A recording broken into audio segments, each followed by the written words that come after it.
I think we are live. And good afternoon. It is approximately 3:10 Central Stand or Central Daylight Time for me. Good afternoon. I am your host. This is Dr. William Cooper, and you are hanging with Dr. Cooper on this beautiful Saturday afternoon, regardless of where you are in the middle of July, literally. I hope you all are doing well. It's been a while since I've been with you, but I am here with you now. And I want to thank you all for being here. A couple of announcements before we get into more of the program. I am now as of yesterday, I think, or Friday. Yeah, yesterday was Friday. I am now on Apple Podcasts as well as Spotify. So we'll be uploading this broadcast onto those platforms. I know it is a Saturday afternoon in July, and many of you aren't going to be able to join us live, but I know, and I certainly appreciate the fact that all of those of you who like, subscribe, and share the content that I do put out on my social media pages. But we're now on the a couple of the major podcast outlets, Spotify and Apple Podcasts. So I want to thank you all for being here. If you have any comments, as usual, we are on StreamYard. We're streaming live to Facebook, my personal Facebook page, Dr. Coop MD, also to LinkedIn, YouTube, and Twitter. I do not have my Instagram up today, but maybe here in a moment I'll get my phone up and we'll get that working as well. But all the people on Instagram, you know how to get me. You have to come over to one of the social media sites, and again, you're able to see me later on Spotify, Apple Podcasts. Today, I have a very special guest, my good friend. I feel like, and he'll probably tell you that I feel like I've known him a lifetime, and he will say, "Well, yeah, we have," and probably several lifetimes. And just briefly, my story: I bought Dr. Hairfield's books about 3 years ago, and they were just sitting on my table. I think these two I took to Kansas City with my apartment there. As you all know, I worked there from time to time. And I had them sitting on the desk. And last year, for the first time, I picked them up and just started reading. And I was so enthralled that I literally just reached out to him and said, who's Dr. Hairfield? And so I started doing all of this. And now here we are several months later. Dr. Hairfield, I would legitimately say he's very humble, but is a great friend, as well as advisor, spiritual advisor, especially to me on my journey in this life. And as you all know, I'm hanging with Dr. Cooper. I don't do a lot of advertisements. I think those are great. I think everybody has a story to tell. And so, without any further ado, my friend, AKA by some as the American monk, Dr. Stephen Hairfield. Take it away, my friend. How are you? I'm doing quite well. Thanks for the intro. It's one of the things in life that I enjoy probably the most is interacting with people and helping them understand that life isn't serious. It is real and it is sincere. And the reason use that wording is because when we take things serious, it seems heavy or weighty. But when we take things sincerely, we just know it as just that as to what it is. After having spent life in a monastery in northern India, several of them, in fact, as a Tibetan monk, I learned life as we see it is how we see ourselves. And the very thing that we look through, the majority of the time, we refer to as the ego. So I guess that's what we're here to talk about today. Yeah, And illusion. yeah, yeah. So, Dr. Hairfield, tell us a little bit about your journey. I mean, you've been on this. You've been on this. I mean, your life has been, as I've come to know it in our many conversations. Just give our audience a little bit of background on your beginnings and how you ended up on this work of spreading consciousness and educating people about spirituality. Well, when I came into this world, all I knew was difficulty. was raised in I would have to say my family put the funked in the word dysfunctional, but it was also very abusive. And when I got drafted to go into the United States military, I was excited, I thought, because I was getting out of a torture chamber. And I found Mm, myself in the jungles of Southeast Asia, also known as Vietnam. And here I found myself in a combat zone. So I had gone from living in conflict and directly into conflict. And I was, well, lack of a better way to put it, frankly disturbed. And I wondered why. And I'd like for everybody to know I was born and raised in Catholicism. And I wanted to know why, out of all the people on the face of the planet, was God picking on me? What was it that I had done to experience all the extreme difficulty that I had?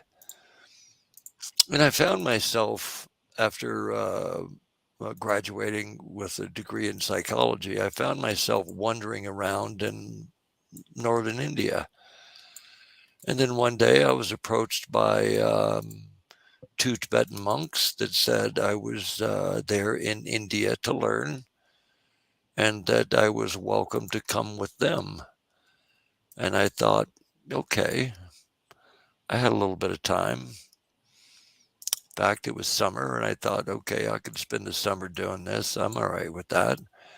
Over 6 years later is when I left the monastery to return to the United States. But in that time, I learned so much about the value and the magnificence of what us humans actually are and who we actually are. And I found out that God hadn't singled me out, that I was doing quite fine on my own, and that life was showing me the way that I saw me, which I couldn't acknowledge. And that's a hard pill for a lot of people to swallow. But it turned out to be the truth. mhm, mhm. And Yeah. What? Go ahead. I was going to say, and after that experience, and I returned to the United States, I decided that, you know what? I was going to attempt to walk away from what I learned. But it kept after me, and then through the years, I began to notice small things and small nuances about life until I realized, wait a minute, everything they taught me is true and it's real. That we are divine creatures, that we are much greater than we ever even believed that we could be. Until this very day, I have found that we all are a direct reflection of the divine source, however it is that one wishes to see that. But that's who we are. And in that, I also realize the value of the ego, which most people don't. Got it. Stephen, let me ask you this. And I've asked you many questions over our time together, but this is one that I find sometimes, and I have to choose my words carefully with you, as you know, so I won't say just, troubling or. just talk, my brother. I And you mean, for always gosh say, and you sakes. always say, spit it out. All Yeah. right. No, no, but here is something that I've been contemplating. Um, who or what is ego, and why? Who or what is ego, and why? Um, and you and I've gone over this a few times, and I think I understand it, but I'm evolving. So for the benefit of the audience, because this is what you're going to be doing a 3-part series on here in the starting next Tuesday, as a matter of fact. Yes. Who, what, and why is the ego? If we are divine creation and God is us and we are God and God is with us at all times, why do we struggle with ego? Well, if you remember one day in a conversation, I asked you if there was any organ located within the human, and you, as a physician, of all people, would know this.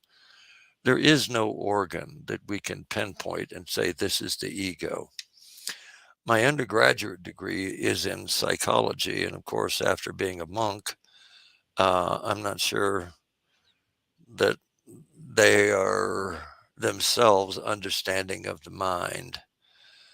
Let's understand something. In the idea of creation, being a three-dimensional human is a miracle in itself. If we look at just the word, the simple word human, hue, man. Hue means light or energy, and man means form. If you were to sit down and read the Bible, and everywhere it uses the term man, as in Genesis, the Bible says, let us create human in our image, or create man in our image and in our likeness. Well, first off, that makes no sense, because it's talking about itself in a plurality, which in psychology, that person would be insane. Yeah, that's a diagnosis for you. Yes. But it says, let us create man. But if you insert the word human in there, it reads totally different. Let us create human in our form and in our likeness.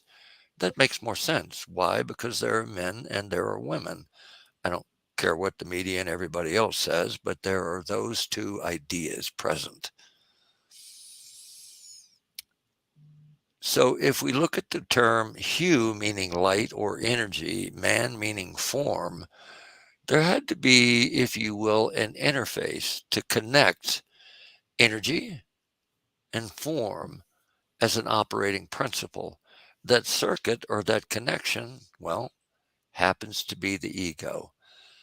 The ego is the prism that passes information from energy or soul, changing a word, soul, to form. And what we experience gets passed back through the ego, back to energy or form. So you see, we really, as human, if we did not have an ego, we would all be robots. We would all be on automatic pilot. We would be wandering around in the world just like every other living creature does. But the universe, being the brilliant idea that it is, wanted to create us in its image, and it did that in a physical sense. Our disconnect is always in a conflict or a dispute with, frankly, an illusion, something that is not real. The ego is a word that, yes, we all believe we understand what the ego is, but most people do not. An example of that, a simple thing, Coop, would be a drop of water falling from a cloud. It separates from that cloud and it descends towards earth. It has individuality. And then when it hits the earth, let's say it lands in the ocean, that drop of water, which for a moment in time experienced individual nature, and now it landed into a collective known as the ocean. Energetically, we're no different than that drop of water. And when we came into three-dimensional reality, we landed in the ocean of collective consciousness. And the interface that connects us to that consciousness, but allows us to maintain individuality, happens to be that same circuit. It's the ego, which creates William Cooper, physician, or Dr. Stephen Hairfield, philosopher, if you will, author, and whatever else. We can look at ancient texts. In fact, in ancient Sanskrit, the word ego is defined as what we would term as Satan, the tempter. And it literally says that in the scripture. It refers to Satan as the tempter. The ego is a valuable tool that we can utilize. If a person leans towards only physicality, then our drive, everything we do, is based on physical nature. If we lean towards the idea of divine or consciousness, the ego will filter the same. In other words, it is that distinguishing idea that creates the human and creates our dreams that we ask life to present to us. The ego will, it's everything about us that gives us the unique expression of the divine as a living being. Without that, we would be a divine living being, but we would not know it. So to me, people ask quite often, why is it most people don't behave that way? That's not that difficult. Of all the things I learned as a monk, Coop, was that life is not easy, but it can be simple. And because of that, if we keep everything simple, the ego cannot make it complex. Why? Because we keep it simple. The ego is probably one of the largest inputs for analyzing all the time. And you know my favorite thing, Coop, look at the first four letters of the word analyze, and it'll tell you what it'll do to you. Yes, yes. But because we are a physical human, we tend to lean more towards the physical attribute of the ego, which is where it gets its ability to seemingly control us. But here's the funny thing. You can ask any human out there, do you like to be controlled? 99.9% of people will say no. Okay. If you don't like to be controlled, then why are you being controlled by an ego? Well, I'm not.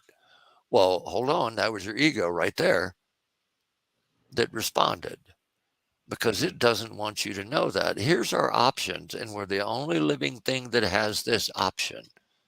We can allow the ego to control us, or we can control it. If you look at the symbol of yin and yang, it's half black, half white, a touch of each in each section of that symbol. What most people don't notice is that The red thin red line right down the middle. Yes, sir. Buddha said, take the middle path. That's what he meant. Christ said, do not judge. When we judge, it's the ego that's doing it. It's the ego that determines something is good or that something is bad, when that's not the purpose of the ego. The ego is to help us achieve that divine realization. Here's something simple for everybody to look at. Coop, let's say you are God. You are the entity that created everything that we call life, except your name is Coop. Okay. And in your creation, you wanted your entire creation to be just like you. Okay. How are you going to get them to do that? You could make them do it, but then what do you have? You have exact duplicates of the divine source. That's it. Here's the funny thing. We are. But you wanted that entity that you created to choose which side of life it was going to realize. That being said, that would mean you would have to have your creation, you, me, everyone listening to the show. You'd have to have them discover it, search for it, realize it. I remember one day when Master Lobsang, one of my teachers in India, said to me that there was nothing to search for in life. At the moment, I had no idea what he meant. Here's what he meant: that when you are searching for something, it does not mean, well, what if you're searching for something, what that means is you do not have it. So, giving that scenario, if you were this creator, how would you put that idea and where would you place it? It has an answer. And here it is. You would make it so simple that nobody would believe it. And the second thing that you would do is you would make it blatantly obvious, because everyone would overlook it. It is already every human that is alive Well, Stephen, wait, well, how come I can't walk on water? Well, because you believe that you can't, because your ego has you believing that you can't, so therefore you won't. Anytime you look in the mirror at yourself, you're looking at a divine being. How many of you actually consider that? Do you look at just the body? Do you look at just your life? Are you caught up in the money, the car, the hair, how you look, what other people think? That's your ego at work, keeping you distracted from the ideal of creation, which is you. The ego also creates unique expressions in every individual on this planet. Without the ego, you would not be an individual. You would just be the ocean, and you would not know any difference. And the interesting thing is, it all comes down to a simple choice and how you see yourselves. Mhm. Can I walk Can I on ask you a water? question? Can I walk on Go ahead. water? If I were to say yes, none of you would believe me. And if I were to say to you no, every one of you would.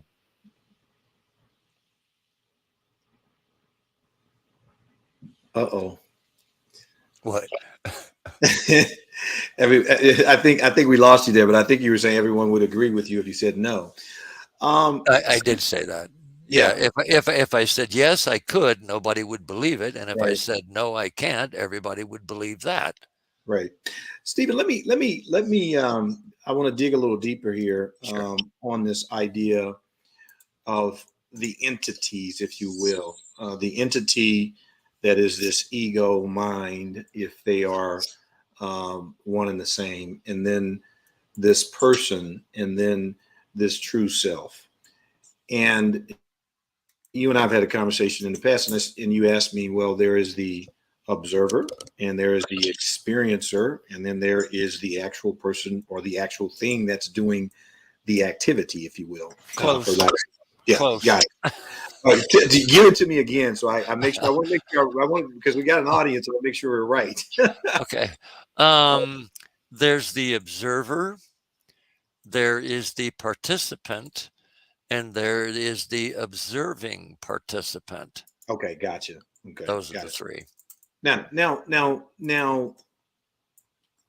I want to try to connect that with something that you told me several months ago, which is the only true sin is a sin of separation and this idea that somehow the me I is not a part of the true who you are, and then yet we talk about the ego as if it is a separate entity, if that makes sense. It does. So if we've got this ego over here that's drives so much.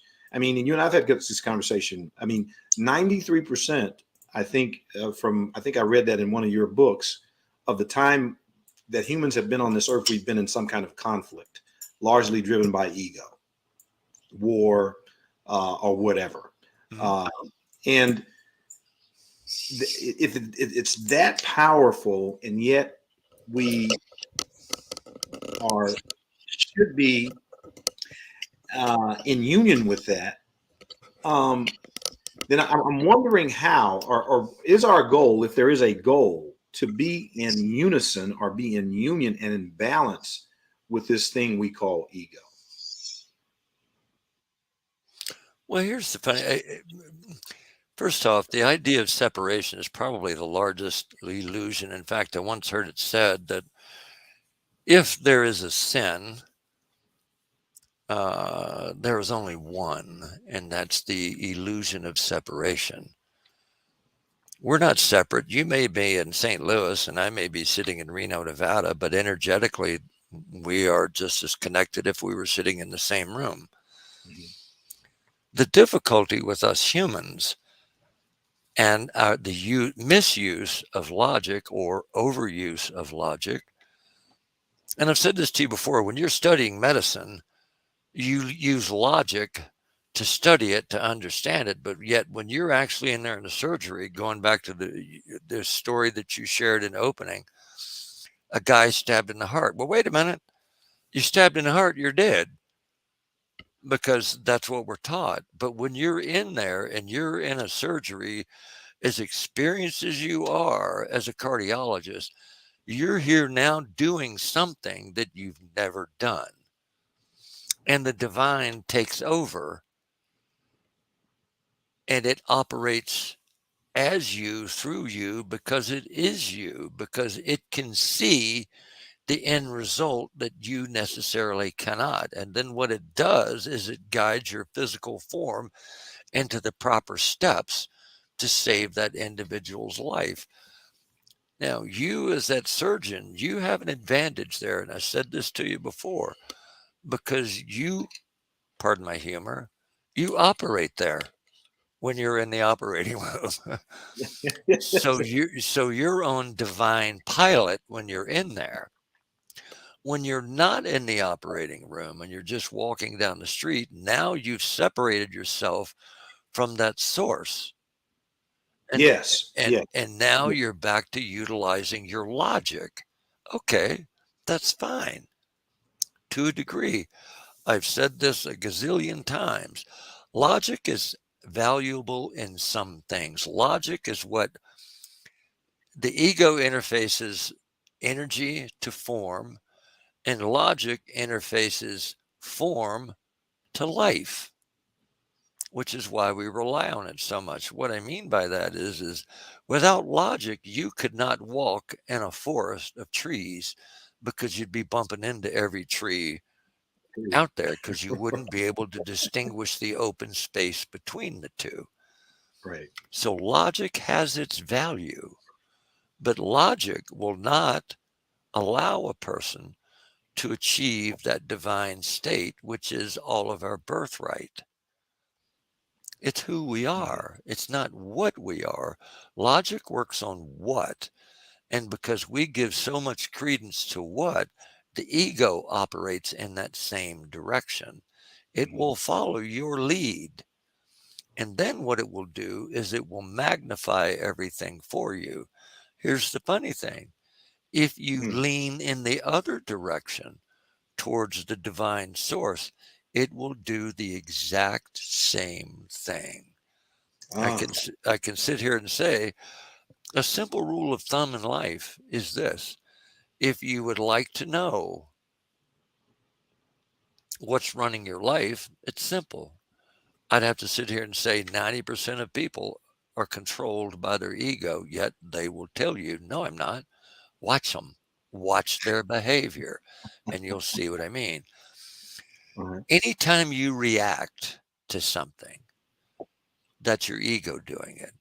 Now, Yeah. the ego in its original intention was a great thing. Imagine you're a Cro Magnon, you're walking out of your cave after a night's sleep, you're scratching your butt, you're stretching and yawning, and all of a sudden you hear a sound next to you and you look up and there's a saber-toothed tiger.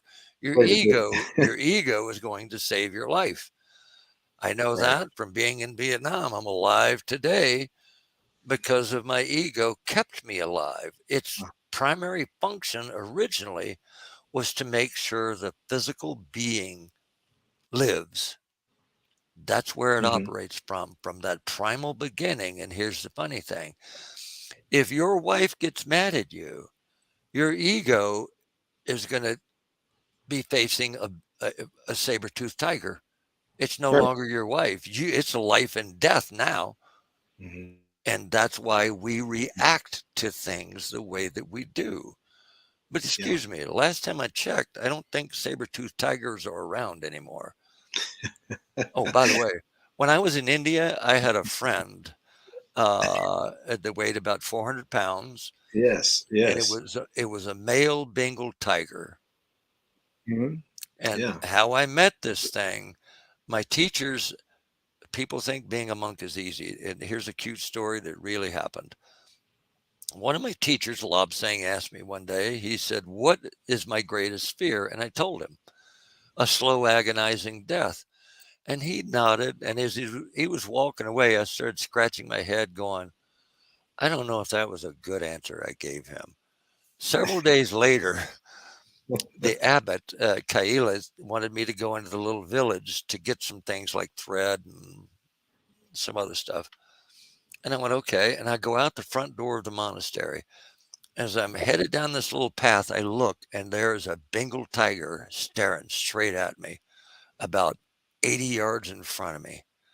And I froze. I was only 5 feet from the door. My ego had me freeze. I couldn't move. And this cat started moving very slowly towards me. And I'm standing there thinking, I'm dead. This is going to, forgive my language, this is going to suck. And that's my ego talking to me.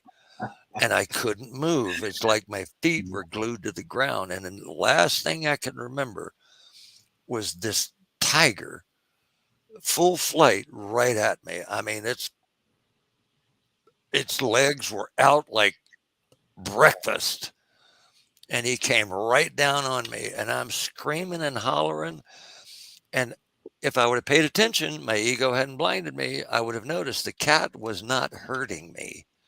But I was screaming for my life. It was licking my head, its feet, you know, like cats do when they're playing their hind feet. Oh yeah. Yeah, he Yeah. was seasoning you up.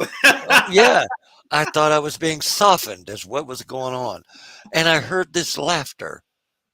And I got this cat off my head, still not realizing that it wasn't hurting me. Right. And I turned around and looked, and there was Lob Sang, who asked me the question, Kaila, who sent me on the mission, and about 5 other monks.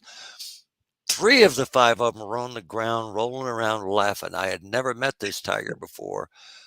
And Lob Sang patted his thigh. The cat jumped off of me onto him, and I'm going, what in the, whoa. I'm down at the river washing my robes. You know what happened. Mm-hmm. And Lob Sang told me that the tiger's mom had been poached and the monastery raised it. So it loved monks. And I didn't know that, and they didn't tell me. But what Lob Sang did do is he had me face my ego's greatest fear, a slow, agonizing death. And by the way, after that, anytime I was out of the monastery, there was that tiger. And by the way, his name was Shanti, which is why when I message you or send you an email, I always end up with Shanti, which stands for peace. Yeah. His full name was Shanti Che, which was peaceful tiger. And Yeah. he So became my friend. Let me just give a there's a Alfred. Thank you for coming in, Alfred. LaDonna Hemphill and my mother-in-law Bessie Webb. I saw you out there a little bit ago for listening. Thank you all for listening in. I'm talking to Dr. Stephen Hairfield, who is a monk, philosopher, a psychologist, also a religious historian, and I would say theologian. Knows more about religion than anybody I have ever personally met, and the origin of all the religions in the world. And he's talking to us. We're doing a little preview here today of his upcoming Zoom seminar series on the ego, master the ego, and master yourself, which is going to be live on July 18th. I think that is 4 p.m. Pacific. Yes. Is that Stephen? Yes, that's correct. That's this coming Tuesday at 4 Pacific. All right, tell us a little bit about the it's a 3-part series. You're going to do it on the 18th, the 20th, and the 24th. Tell us a little bit about the ego series, how that came to be, and why you think it's so important for us to understand. Well,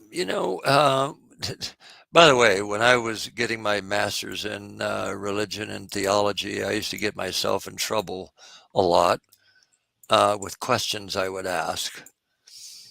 One of them was I shared with you initially was we and our, let us create human in our image and in our likeness. But what I found and came to realize that the truth is still there, even in the Bible. It is there. But in the Bible, it talks about when Adam and Eve were supposedly kicked out of the Garden of Eden, it had cherubs or entities guarding guarding the entrance to that place of peace. And then it realized after being a monk that one of those cherubs is the ego. You can't enter a place of peace if you're filled with things like deception, um, anything mean, however anybody wishes to see that. If you're going to take advantage of people, hurt people physically, mentally, emotionally, you cannot enter that sacred space. So when we master the ego, we master ourselves because there's nothing left in any way, shape, or form that you could construe as deceptive, uh, hurting someone, wanting to even stab someone. And I can only suppose that's why that man was in your operating table today, and he's very fortunate that he had you to be the surgeon in that. So the ego is the protector of innocence, of self, really. And once we understand that, we can learn to use and train the ego to operate with us so that we can enter that sacred ground. And you want to know something that's funny, Coop? I got that right out of the Bible itself. It says that if you understand how to read it. So it is in there. There is no such thing as Satan. Take a look at the story of Christ. Buddha had to face his ego. Christ had to face his ego. Every great master that's ever lived has had to face that challenge because that's the final step to becoming that living divine creature. If we look at the Bible, in the book of Matthew, according to that gospel, Jesus wrestled with Satan in the wilderness for 40 days. First off, let's all understand something. The wilderness is not like going out into the forest and facing a tiger. That's not it. In the context of the biblical phrase, it's the wilderness of mind, which is the only place the ego has any playground to run around in, is in our minds. And here's Christ in this wilderness of mind, wrestling with Satan, ego. Satan was telling it to do all kinds of stuff. Like, come on, man, you can, I'm using my wording now. Come on, man, you can get on top of that temple and you can throw yourself off and you can just raise your own self up. Who can kill you? I mean, you can do anything that you wish to do. You can make this world any way that you choose to make it. And Christ finally went, listen, dude, sit your butt down, leave me alone, and just get behind me and stay there and shut up. And Satan went, he's got it. Okay, cool. And then the rest, so to speak, is religious history. But Buddha had to do the same darn thing. Two opposites. Buddha could have been the wealthiest, most powerful man in India in that period of time. And he walked away from it. Started searching everywhere, looking under every leaf, every rock, following this group, following that group. And one day he sat under the Bodhi tree and went, this is just BS. What the heck is all this? That's when he faced his ego in that moment and realized, wait a minute, I'm looking in the wrong place. I have to look in me.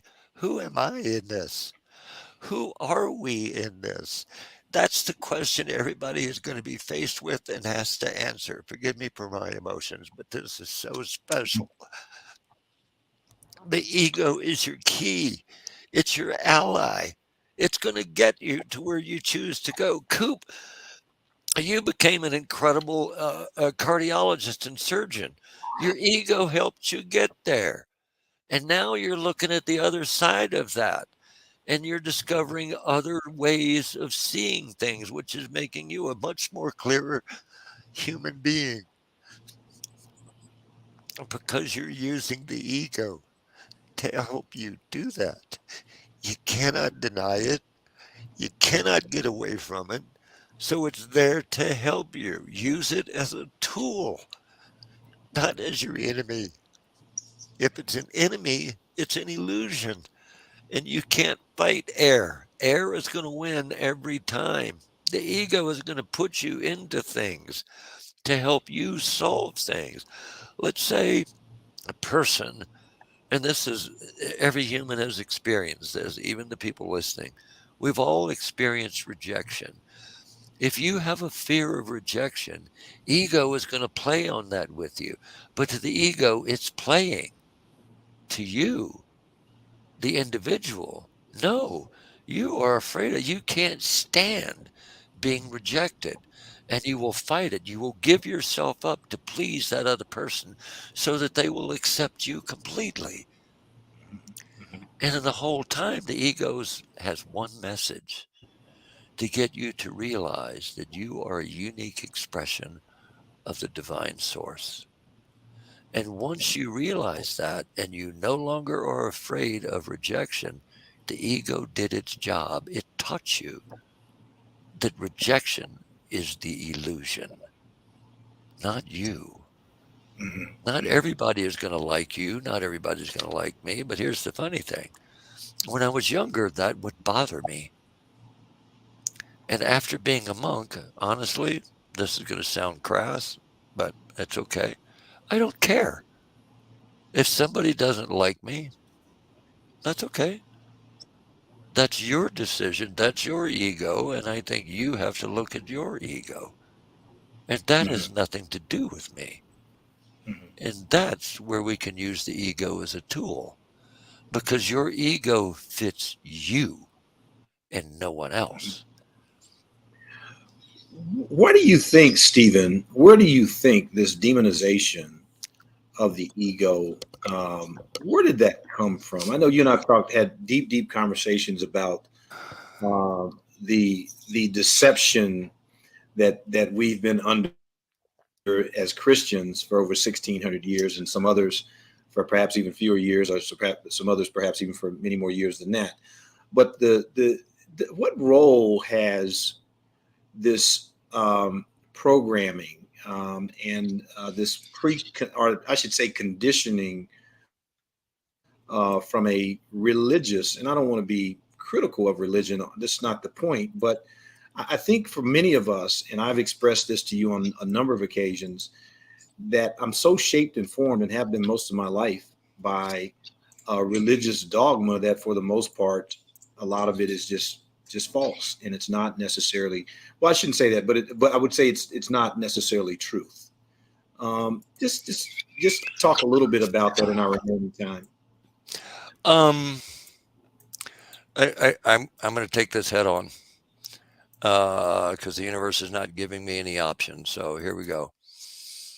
If we take a look at the formation of what we call the Bible, the biblical text, first off, it wasn't formed until over 300 years after the crucifixion of Christ.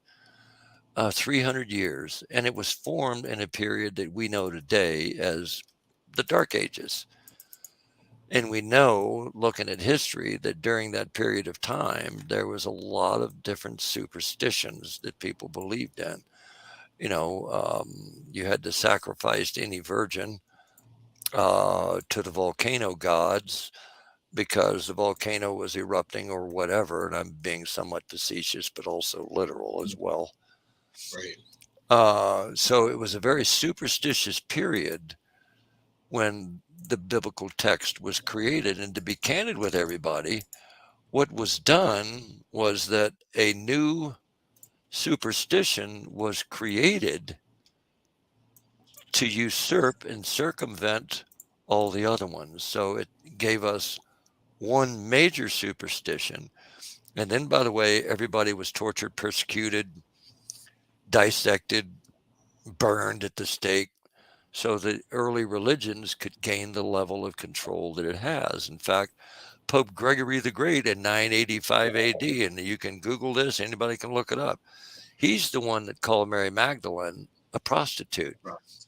The reason he did was because she was the leader of a group known as the Gnostics. Gnosis stands for knowing. Gee, isn't that interesting? Christ, knowing, Mary Magdalene, huh? Mm. And it was the early church's greatest competitor.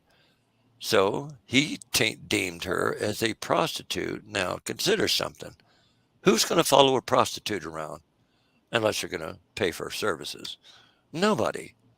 That's why that was done. She was not a prostitute at all. There's nothing even in the Bible that even indicates that. If we look back in history, so many people, Carl Jung, and I can go on and on with psychologists and great ones, so to speak, they're the ones that termed the ego. And they termed the ego as a ugly thing. I get it. Hitler couldn't have done what he did if it had not been for his ego. Martin Luther King couldn't have done what he did, Coop, if it hadn't have been for his ego. But we can see that pendulum and how it can swing in either direction. You lead it, you give it the input, and then it's going to feed that input back to you. Great athletes are great athletes because of the ego. Don't ever bother to tell Michael Jordan he can't jump because his ego won't buy it, and then he's going to show you that he Right. can. Mhm. Okay, so the ego has great value depending on what we do with it, and it also has destructive value. And they've always used the word ego as a trash can to throw everything in it, especially if it was ugly.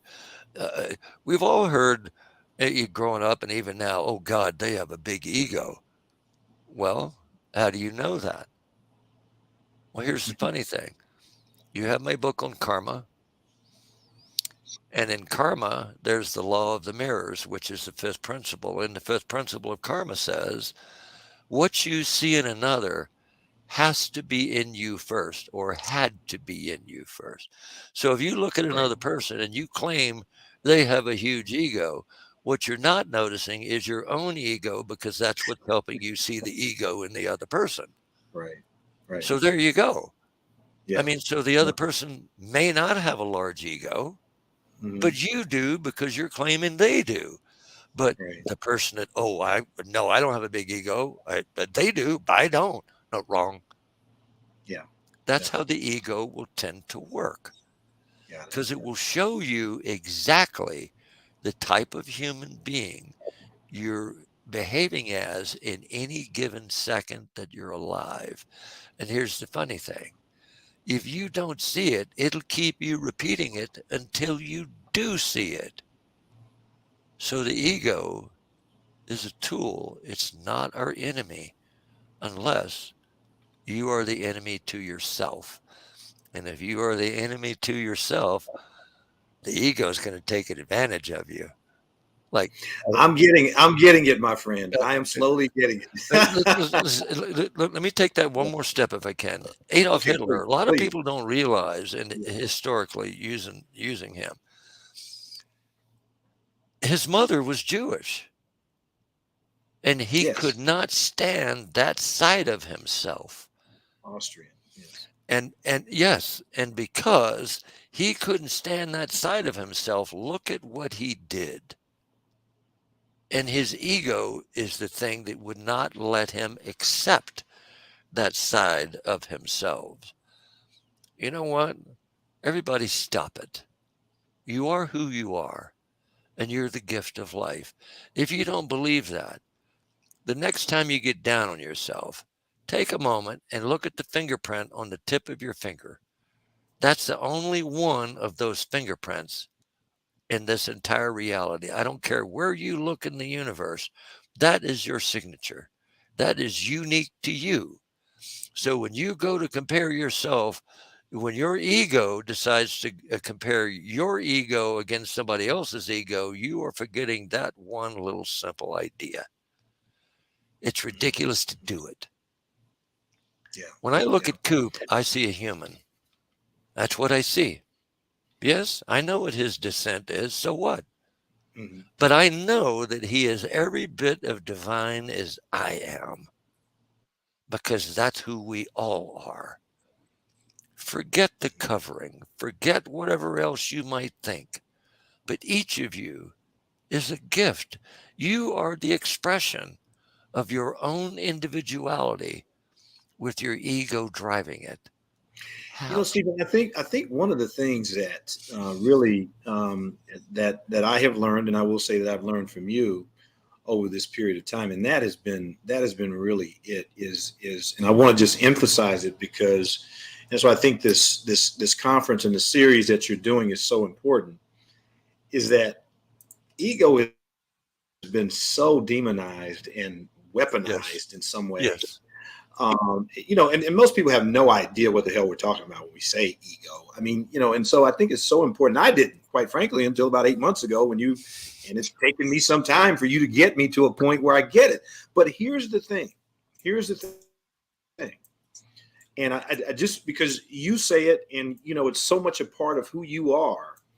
And it's so much a part of what those people who are really, truly in that spiritual realm is, and that is this.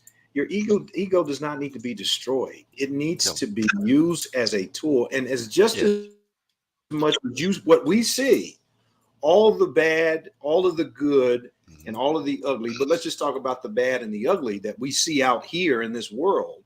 Yes, created by ego, but we collectively have the ability, using that ego in a spiritual realm, to do even much greater good, if we will.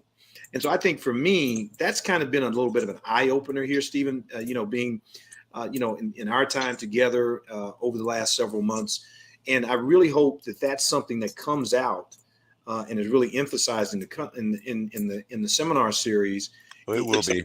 It's about that mastery of who you are, and using that wonderful tool that we have, quite frankly, which is the ego. I had a friend of mine a long time ago tell me I needed to kill my ego. I said, well, you want me to die? I mean, I guess if that's your goal. I mean, you want me to go away, then I don't know how to do that. But anyway, but the clarity around that, I just think is so important to where we are and where we're going collectively in this collective world, universal consciousness that we all find ourselves in today. A couple of things. As you were saying that, I remembered something that Eckhart Tolle wrote in his Power of Now, that the ego is like a sinking ship. Yes. And so many people have said we've got to get rid of it. And like the acquaintance of yours that said you've got to kill the ego. Well, you would snuff out every living being if you did. A sinking ship? No. Look, the ego is teaching you to be the master of you through your own perceived weakness. There are things Coop can do that I'm not. Am I jealous or insecure of that? Not at all. But there are things that I can do that I know that Coop cannot do. And for me to compare myself to Coop is ridiculous. Remember the fingerprint? Because I'm taking away from that if I do that, and I'm not going to do that. Yes, that's my ego telling you I am not going to detract from me. You did say something, and you say the ugliness in the world. That's your ego's choice of words, by the way. Yes. Because, I'm aware. Very yeah, much. I know. I know. But here's the thing that a lot of people don't realize. One of the hardest things for us humans to wrap our heads around is the idea of there being no coincidences. Geez, just imagine if the entire world all of a sudden woke up one morning and bought the idea that there's no such thing as a coincidence. Do you ever think there would be another war? I think not. Because every one of them is done with another intention. There's no such thing as a traffic accident. Not really. It's a thing that happened on purpose because somebody was on their cell phone, not watching while they were driving or whatever. It's just whenever you're doing what you're doing, be with it, be in it. This thing that Coop and I are doing right now, this is the only thing on my being is this. My ego knows that, and it's going to stay right there with me. The moment I diverge, I can see something ugly, but I'm not going to do that. Mm-hmm. I've seen ugly. I've been in a combat zone. I've seen people decapitated, shot, mutilated, seen it. Mm-hmm. And I used to think it was ugly. Yeah. Now, no, I don't. Yeah. It's a part of life Yeah. to teach us the beauty and the magnificence of just being a human. All right. So, ladies and gentlemen, that all of you all are hanging with Dr. Cooper on this beautiful Saturday afternoon. My guest is Dr. Stephen Hairfield. He can be reached at hairfield.com, www.hairfield.com. Hair, I put it in the comments, Hairfield. Yep. I am now, of course, live on all of my social media channels, and this podcast is now being published on Spotify as well as Apple Podcasts. I certainly thank all of you for your wonderful support, but I really just want to remind you of a couple of things, really, so we can continue to do this great work. Is to like, subscribe, and share if you have something. And then now on the podcast world, as I understand it, is also download. I have joined Dr. Hairfield's movement to raise consciousness in this world in my own way by becoming educated, becoming more thoughtful and aware of who I am first and foremost. As Dr. Hairfield told me months ago, we've got to master you, and then we can go out into the world and do the things. But it's not that linear. And I know he's thinking to himself, okay, here's Cooper and his logic linear. No, it's not like that. But he knows That was your ego. that I know. That was your ego. It was. But he knows that I know now. I'm starting to get it a lot more. But if you want to reach out to Dr. Hairfield, you can reach out to him at www.hairfield.com and /Zoom ego. ZOOMEGO.html if you want to register for his Zoom series. If you register, you don't have to be present to have access. It will be recorded. It will be at your fingertips after the conference is done. It's going to be on July 18th, 4 p.m. Pacific time, July Pacific time, and then it's going to repeat. Well, the extension of that, or the final two series, are going to be on the 20th. 4 p.m. Pacific, as well as on the 24th next week, Pacific time. Stephen, it's been an absolute pleasure, as always. I'm going to leave you alone this week because I know you got the Zoom series. I'm going to see you at the conference on Tuesday night. Thank and you. You and I will reconvene probably in a couple weeks. And then also, I've asked Dr. Hairfield, if he will, to come back and just give us some more knowledge on hanging with Dr. Cooper over time. You guys have, I mean, it's a tremendous, I told my family in a family group text or chat several months ago, I said, I've really enjoyed speaking to Stephen more than I've enjoyed speaking to anybody else in a very long time. And the only other person that really rises to even think about that in my life is my father, who's now had several strokes, and he's in his early 90s and is got some other issues. But I really enjoyed talking to him. I hope you all have enjoyed the time we've had with him together. Stephen, any parting shots, anything you want to lay on before we go? Yes, sir. I would very much. Go ahead. When we all learn to master the ego, we can change the entire face of what we call reality. This world is a place of peace. It's a place of divine beauty. It's a place of divine acceptance. And if we're not able to achieve that state, then what we see in our reality in our world remains simply the same. But I've noticed through the years that I've been doing that, more and more people are stepping up and they're mastering themselves and understanding the true value of what it is to be a human. You are your own teacher. You are your own student. And what's going to guide you the most is that thing that we refer to as the ego. Let it lead you in that divine path and in that divine direction. And maybe collectively we can change the face of humanity. That's my goal, and that's my ego letting everybody know. I would like to shift the face of the entire world, and that's what I'm after. And you're certainly on the right track, Dr. Hairfield. Thank you so much, ladies and gentlemen. It has been a pleasure this afternoon. And you all know how to get me on at Dr. Coop MD on all of my social media channels. And please, again, like, share, comment, subscribe, download the podcast from Spotify or Apple Podcast. I really appreciate you guys. Have a fantastic remainder of your weekend and a remainder of this wonderful thing we call life. Peace. Coop out. Bye-bye. Thanks, brother. Take care, my friend.